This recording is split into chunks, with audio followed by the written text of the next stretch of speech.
Hello students, मैं हूं आपकी प्रज्ञा मैम। और बच्चों, हम पढ़ रहे हैं क्लास 10th की हिस्ट्री, एनसीईआरटी का चैप्टर फर्स्ट, उसका पार्ट सेकंड। तो जैसा कि पार्ट 1 में मैंने कहा था कि हमें क्या पढ़ना है, अब अर्नेस्ट रेनिन के बारे में पढ़ना है। अर्नेस्ट रेनिन जो थे एक फ्रेंच फिलोसोफर थे 1823 से 92 तक। इन्होंने क्या किया था, इन्होंने एक लेक्चर दिया था यूनिवर्सिटी सोरबोन में इन 1882 में। और इन्होंने उस अपने लेक्चर के थ्रू अपना ओपिनियन दिया था, अंडरस्टैंडिंग दी थी कि what make a nation, nation किस चीज़ से बनता है। लेक्चर में इन्होंने कहा, इनका एक ऐसे भी जो इन्होंने ऐसे लिखा था नेशन के ऊपर, वो बहुत फेमस हुआ था, क्यूस्ट सी क्यू नेशन। व्हाट इज इसका मीनिंग होता है, ये इन्होंने फ्रेंच लैंग्वेज में लिखा था। इसका मीनिंग होता है what is a nation.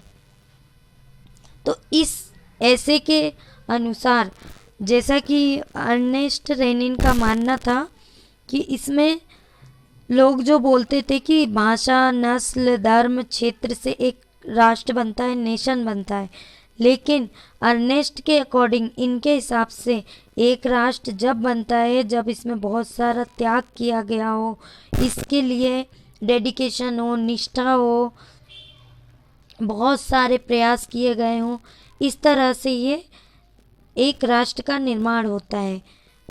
Rennin ने अपना ओपिनियन दिया इसमें। और इसमें लिखा है इन्होंने कि जो इनका पास्ट था, अतीत था, उसका कुछ गौरव होना चाहिए, और प्रेजेंट में एक सबकी एक जैसी इच्छाएं होना चाहिए, एक संकल्प होना चाहिए, साथ मिलकर काम करना चाहिए। इन सब से एक राष्ट्र बनता है। अर्नेस्ट ने अपने ऐसे में ये सब चीज़ें बताई राष्ट्र के लिए। और अगर ये सारी चीज़ें हैं तो फिर स्वतंत्र होने की एक गारंटी है। जिस राष्ट्र में ये सारी चीज़ें होंगी वहाँ पर स्वतंत्रता ज़रूर मिलेगी। और अगर किसी एक का उस राष्ट्र पे लॉ बनेगा, कानून बनेगा, या फिर कोई एक ही उसका ऑनर होगा, तो फिर क्या होगा, उससे स्वतंत्रता ख़त्म हो जाएगी। इस तरह से अर्नेस्ट रेनिन ने अपने इसमें विचार दिए थे। नेक्स्ट हमारा टॉपिक आता है French revolution and the idea of the nation. फ्रांसीसी जो रेवोल्यूशन हुआ था, जो क्रांति हुई थी, उसमें किस तरह का आइडिया रखा था एक राष्ट्र को बनाने का, एक नेशन को बनाने का। तो इस टॉपिक में हमको ये पढ़ना है।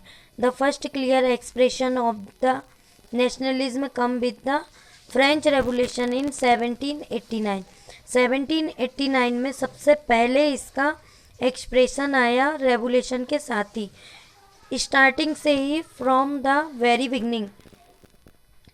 French revolutionary introduce various measures and practices that could create a sense collectivity identity।